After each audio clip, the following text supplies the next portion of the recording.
Ayan guys. Meron ako ditong bote. Ayan, bote.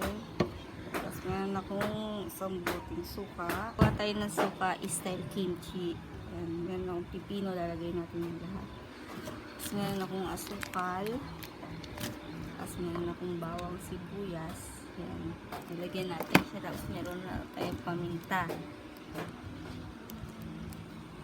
Paminta guys, paminta.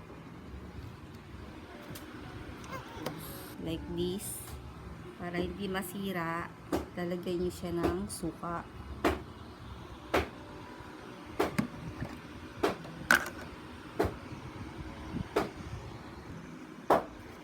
Ayan guys. Tapos ito yung suka. Lalagay. Ay!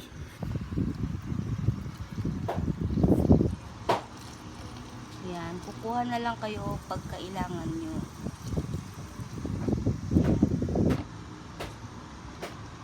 Parang hindi masira yung pagkain. Parang preservative. So ito guys. Lagay tayo ng kalahati muna.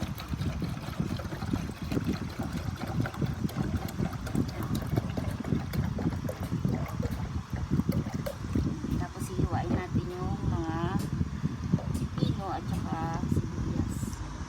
Ayun.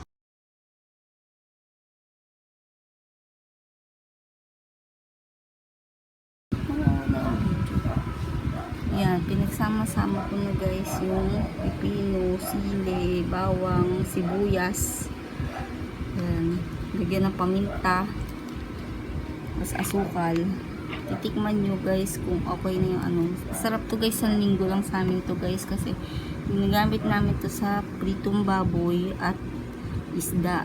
Yan, sarap yung hinihigop namin yung guys. Fermented. Kasi yung suka sa labas may halong tubig. So, mas maganda na yung gawa mo. Mas maraming sibuyas guys, mas masarap. Tapos bawang, tanggal high blood, alam na. Para ka na rin may kimchi. Gulay. Kasi yung pipino. So, yung asukal lalagay natin.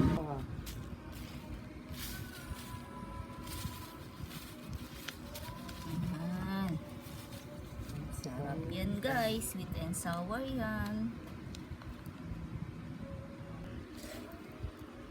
Lagyan natin asin. Sintira na nung asawa ko yung suka, masarap daw.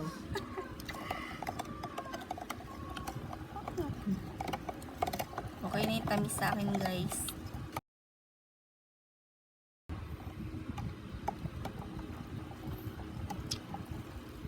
Titikman nyo syempre. Pwede na guys, magprito na tayo ng baboy at saka isda. Kumain na tayo. Pupunuin ko pa yan guys.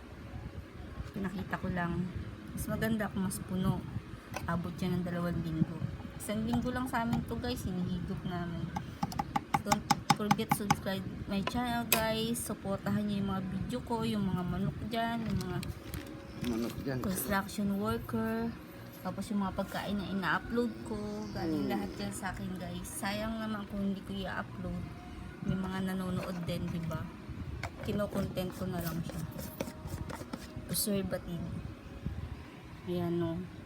Pagka kailangan nyo, hugot na lang kayo. Pwede maliit na sili, malaking sili.